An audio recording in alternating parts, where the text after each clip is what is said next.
Por la señal de la Santa Cruz de nuestros enemigos, líbranos, Señor Dios nuestro, en el nombre del Padre, y del Hijo, y del Espíritu Santo. Amén. Señor mío y Dios mío, creo firmemente que estás aquí, que me ves, que me oyes. Te adoro con profunda reverencia. Te pido perdón de mis pecados y gracia para hacer con fruto este tiempo de oración. Madre mía Inmaculada, San José, mi Padre y Señor, Ángel de mi guarda, interceded por mí.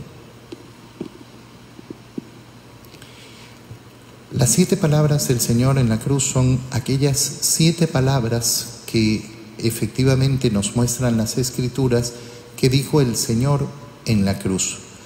Y son, en ese sentido, sus últimas palabras. Y por eso su importancia, por eso además toda su profundidad y todo su valor.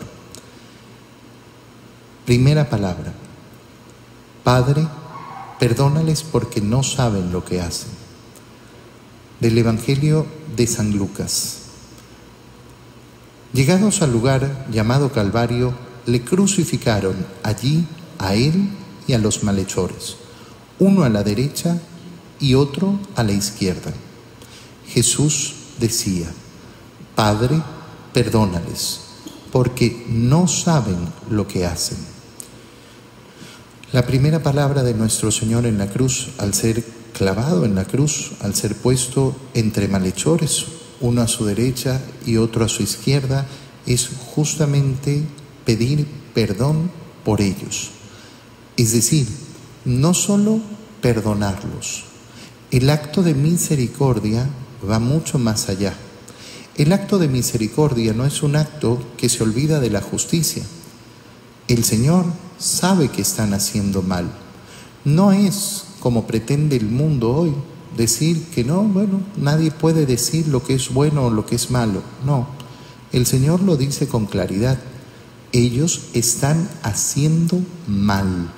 Y eso tiene una pena, tiene una culpa.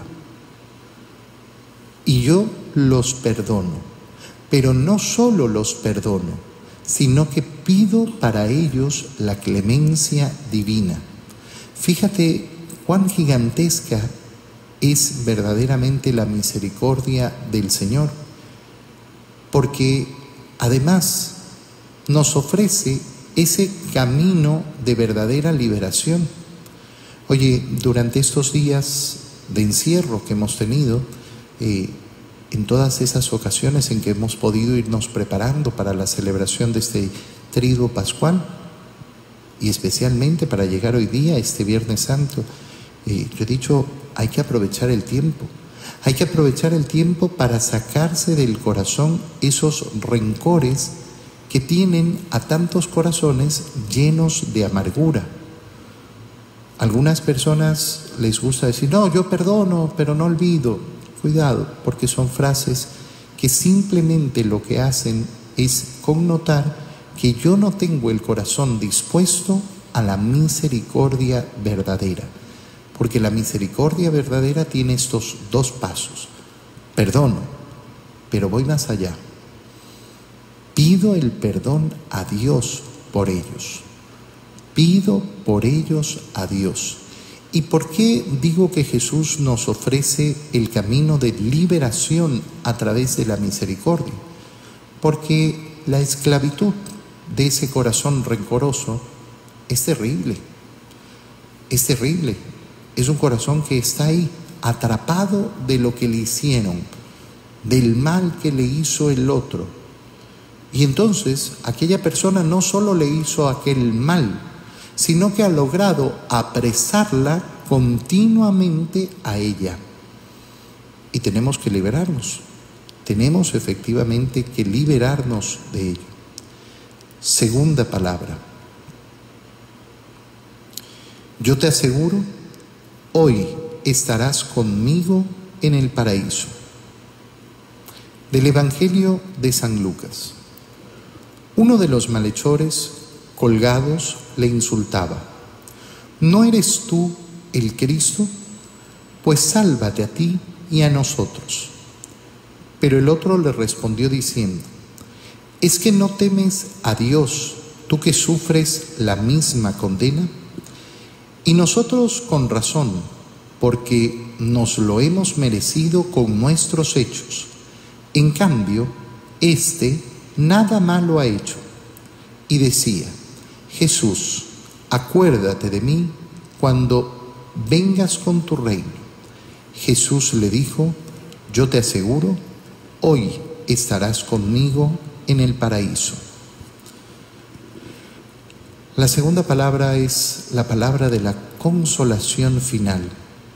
Una vez una persona me decía: Padre, pero una persona que está en el hospital, que está grave, que está agonizando, que sabe que va a morir, lógico que si va el sacerdote se va a arrepentir y va a pedir perdón de sus pecados. Pues no, no es lógico. No es lógico para aquel que tiene devoción, para aquel que tiene efectivamente ese deseo de vivir la gracia de Dios, pero no lo es para todos. Oye, gracias a Dios a mí no me ha pasado mucho, pero sí me ha pasado estar delante de una persona que iba a fallecer y que de hecho falleció, y decirle: oye, es el momento de la conversión, es el momento de pedir perdón por tus pecados a Dios. Y haber escuchado: no quiero. Bueno, eso es el primer malhechor. El primer malhechor de la segunda palabra de Jesús en la cruz es ese que hasta el final se va a empecinar en quedarse y en vivir en su pecado. Sobre todo porque no se cree digno de la misericordia de Dios, o piensa que ya lo que ha hecho es demasiado y que no hay tiempo para volver atrás. El segundo malhechor, en cambio, se acerca al Señor con verdadera devoción, con verdadera piedad, con verdadero arrepentimiento. Una vez una persona me dijo: a mí me parece muy injusto que una persona con solo arrepentirse se vaya a salvar. Y claro, en algunos casos puede sonar terrorífico, ¿no? Imagínate una persona que ha sido muy mala, muy perversa, que ha hecho mucho mal, que ha hecho mucho daño, que ha asesinado a otras personas, que ha violado, que ha maltratado a todo el que ha podido a lo largo de su vida. Y en el último segundo de su vida resulta que se arrepiente. Y ya con eso se salvó. Bueno, es lo que escuchamos del Señor. Este es un malhechor que admite su culpa.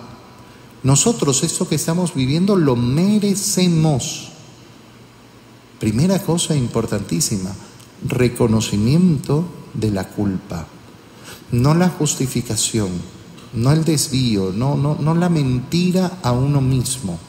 No, la confesión verdadera. Nosotros hemos hecho mal, yo he hecho mal y merezco lo que estoy sufriendo. Pero aún así, en medio de esa situación, le pido al Señor que me ayude. Acuérdate de mí, Señor. Y entonces suenan estas palabras preciosas: hoy, no después de un rato, hoy estarás conmigo en el paraíso. Hoy.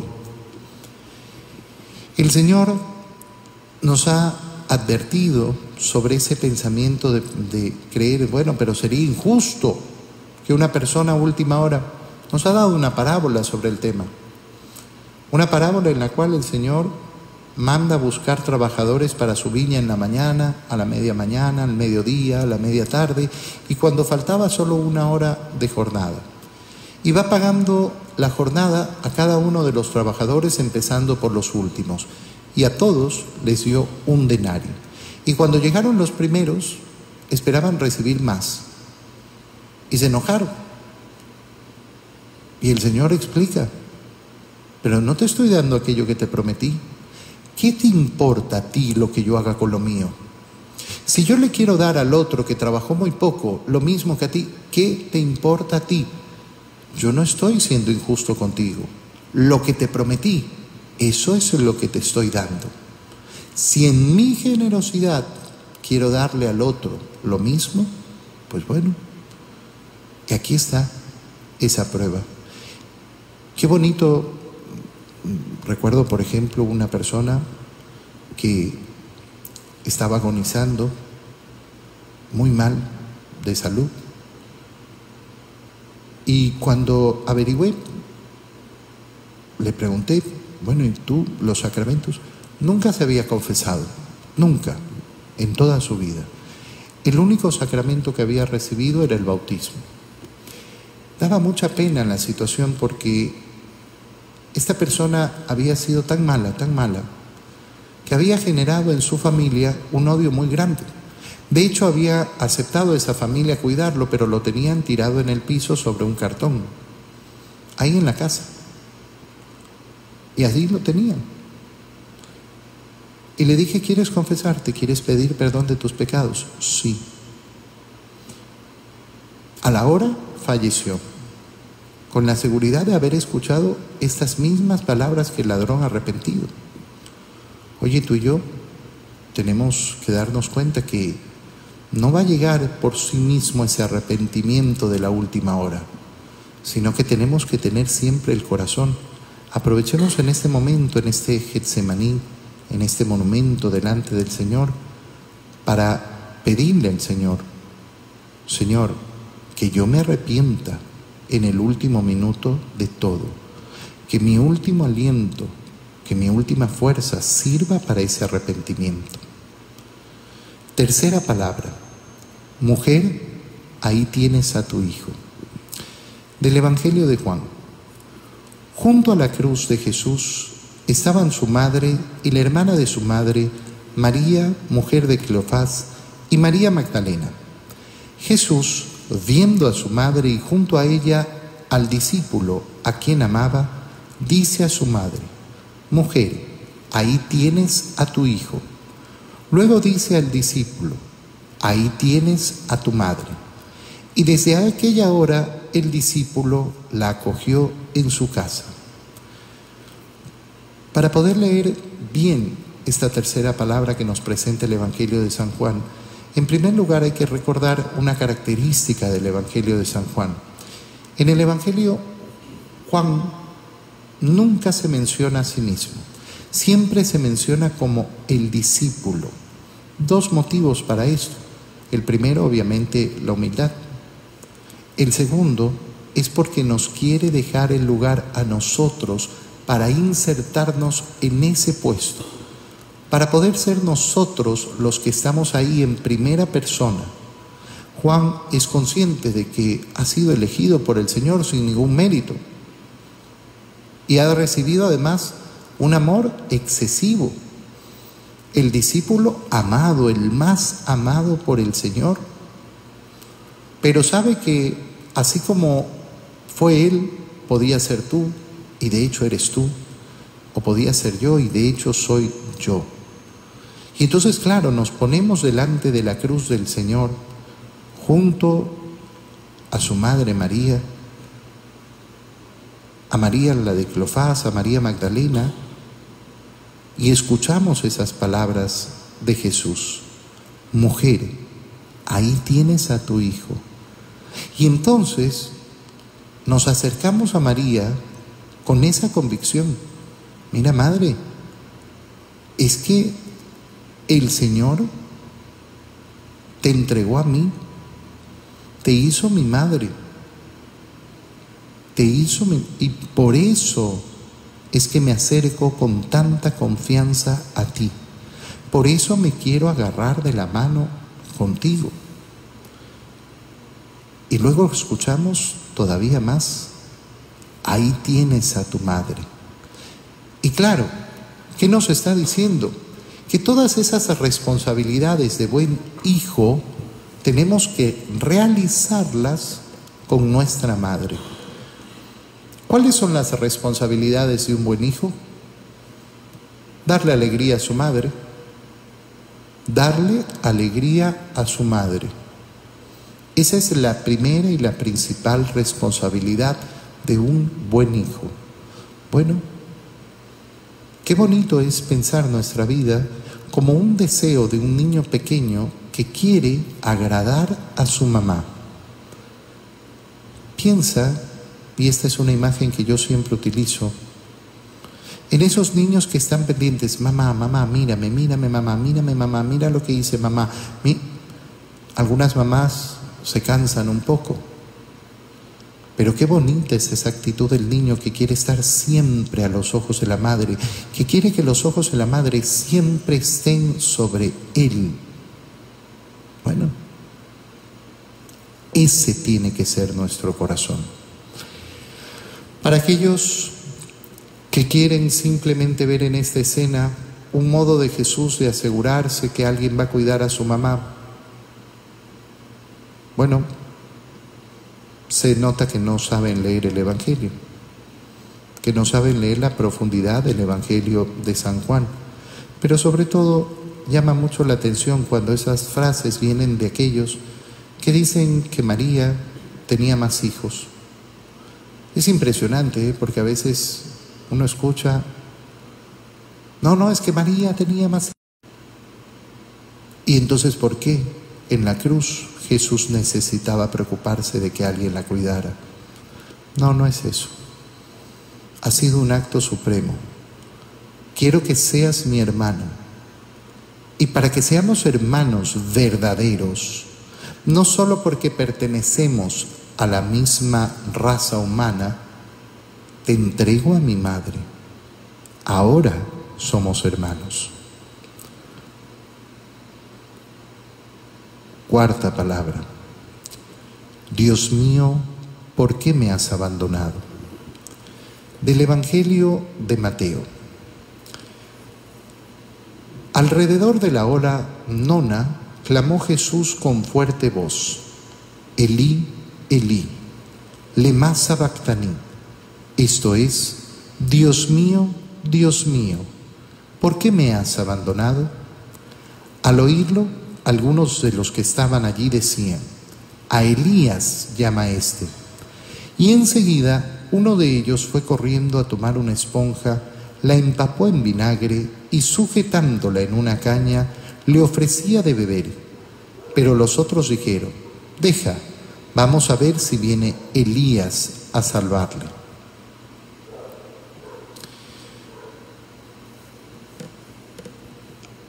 Hay una constante en la acción del Señor a lo largo de toda su vida, y es la oración. Jesús tiene una vida de profunda oración. Y es importante recordar que María tenía esa misma vida de oración. Cuando nosotros contemplamos el momento de la anunciación, contemplamos efectivamente a una mujer que sabe estar en silencio, orando, abriendo los oídos para escuchar al Señor. Y esa mujer ha enseñado a su hijo a orar desde pequeño. Y por eso, a lo largo de toda esa vida pública, vamos a ver cómo Jesús busca esos momentos de silencio, de soledad, para poder efectivamente ponerse en esa comunicación con Dios. La mejor oración que existe es aquella que surge de la palabra de Dios, la mejor. Por eso la mejor oración es la que el mismo Señor nos enseñó, el Padre Nuestro, porque es oración además bíblica. Y por eso tú ves que en el Magnificat, María, ¿qué es lo que hace? Acudir a la palabra de Dios para poder orar, para poder elevar su aclamación. Bueno, Jesús en esta cuarta palabra en la cruz, ¿qué es lo que hace? Acude en esa oración suya a la palabra sagrada.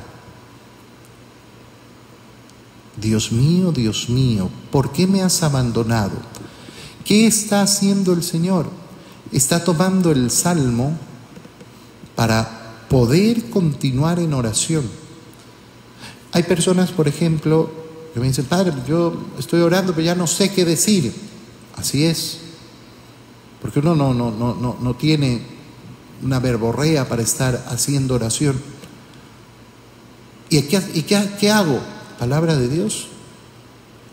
La palabra de Dios, poner en tu boca la palabra de Dios, y por eso es tan importante tener memorizados tantos y tantos pasajes y tantas frases, para que acudan a nuestra mente rápidamente, y por eso es tan importante tener esa lectura asidua de la palabra de Dios. El Señor muestra además en esta palabra cómo siente el abandono, como tantas veces tú y yo nos sentimos abandonados. En estos días, donde podríamos decir, qué abandonados de Dios que estamos, qué abandonados de Dios que estamos. Sin embargo, no sé quiénes son los que lo pueden decir, sino aquellos que no han encontrado verdaderamente al Señor. Porque en estos días yo lo que he escuchado es a tantas personas diciendo, nunca he sentido tan cerca a Dios en mi vida. Estoy orando más que nunca. Y efectivamente, en medio de este abandono, de esta miseria que tenemos, qué bonito es saber que Dios no nos ha abandonado. Quinta palabra, tengo sed. Del Evangelio de Juan. Después de esto, sabiendo que Jesús, que ya todo estaba cumplido, para que se cumpliera la Escritura, dijo, tengo sed. Para que se cumpliera la Escritura, pero además para mostrarnos cuánta sed tenía el Señor. Primero, nos muestra la radicalidad de lo que está haciendo el Señor. ¿Dónde surge esta sed del Señor? Estuvo con sus discípulos en la última cena. Desde entonces posiblemente no ha tomado agua, no ha tomado ningún líquido, no ha vuelto a comer. Son ya casi las 3 de la tarde. Su cuerpo está completamente deshidratado. El Señor ha sido abofeteado, insultado, escupido, ha sido azotado casi hasta la muerte. Le han puesto una corona de espinas. Ha tenido que cargar con la cruz, poniéndola sobre su hombro que está destrozado. Por todos lados ha manado sangre. Todo el líquido que hay en el cuerpo de Cristo ya no está. Ahora podemos comenzar a entender la sed que siente el Señor. Es una sed física y real que nos muestra ese cuerpo de Cristo entregado por nosotros hasta el extremo, que nos muestra el Cordero Pascual, que tenía que ser desangrado totalmente. Bueno, así es como está el Señor. Y esa sed física es abrasadora, quema, es un verdadero suplicio. Uno de los sacrificios más bonitos que se le puede ofrecer al Señor es justamente dejar de tomar agua. No en estos días en que tenemos que enfrentar esta pandemia, porque sería bastante imprudente, porque tenemos que estar bien hidratados. Pero es muy bonito ofrecerle al Señor ese resistirnos a tomar el líquido que nos pide nuestro cuerpo. Pero esta quinta palabra tiene también una connotación espiritual muy profunda, porque la sed del Señor no es solo física, la sed del Señor es espiritual. ¿Y qué quiere decir eso? Tengo sed de ti. tengo sed de ti. Por eso estoy aquí en la cruz, porque te quiero para mí.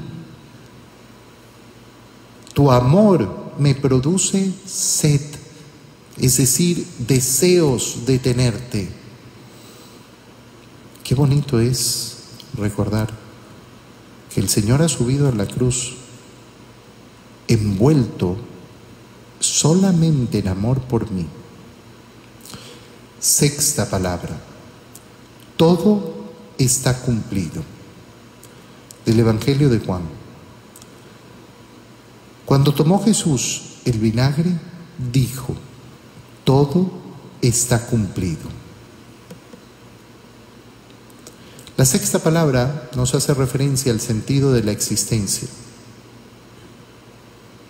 Qué triste debe ser ver pasar los días de nuestra vida y ver al final, bueno, ¿qué hice? ¿Qué hice?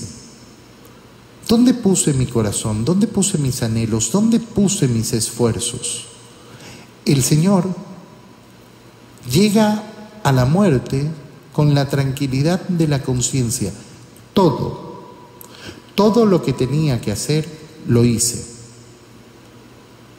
Esta es una pregunta que nos tenemos que hacer todos los días.